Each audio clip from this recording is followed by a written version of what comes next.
Liz, thanks very much for just taking a couple of minutes. I wanted to ask you, seeing as you were one of the people that sort of approached us in the first place about doing this conference, why you think that the two issues of safety and security, why do they sort of fall naturally together? Why is it important to do a conference on those two? Well, one of the things we've observed in the early years of cyber safety was that people tended to work in their silos. Right. There'd be those who were working on child safety, there would be, and even in that little realm of it, there would be those who were working on research, those who were working on creating materials. And then the business world, those who work on security of networks, those who look at cyber terrorism or wherever in their area. And I think what we're finding now is there's so much overlap in these fields. Right. And if you just look at who attended this conference, there's a tremendous amount of expertise and talent out there. And I think that we can best use that if we use it in a more open, fluid way, so that they can use that talent in any sector where it's helpful.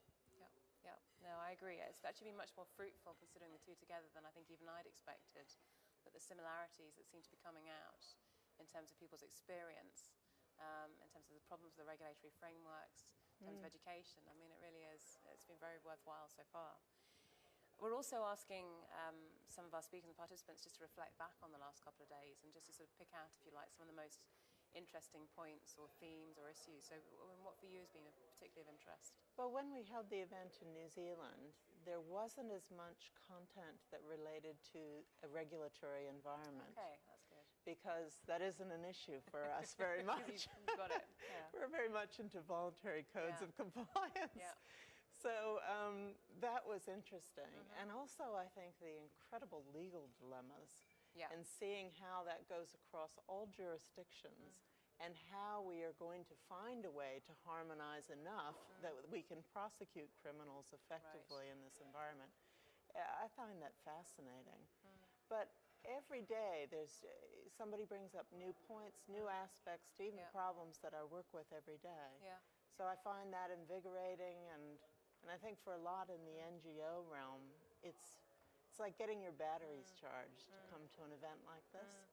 You obviously were in a session yesterday which was looking at experiences of NGOs working in this field.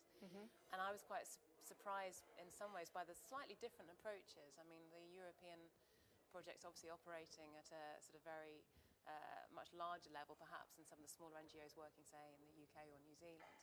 And the sort of level of strategic thinking that seemed to be going on, for example, with the ZAF project, I thought was really encouraging. I mean, what did you take out of that particular session? Oh, I thought it was great to meet. I mean, there are cultural differences here, and you saw that reflected in the different approaches.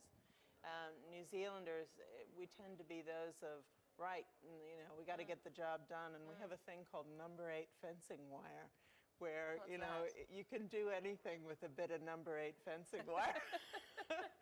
So it's this kind of just get in there with your boots on and do it. And so we evolved an approach, but it's not the only way to do things. So to see these alternative ways of doing, I think, gives us inspiration of things we might be able to try, and then that exchange perhaps is helpful for them as well. I also find it quite reassuring, though, that all these things work.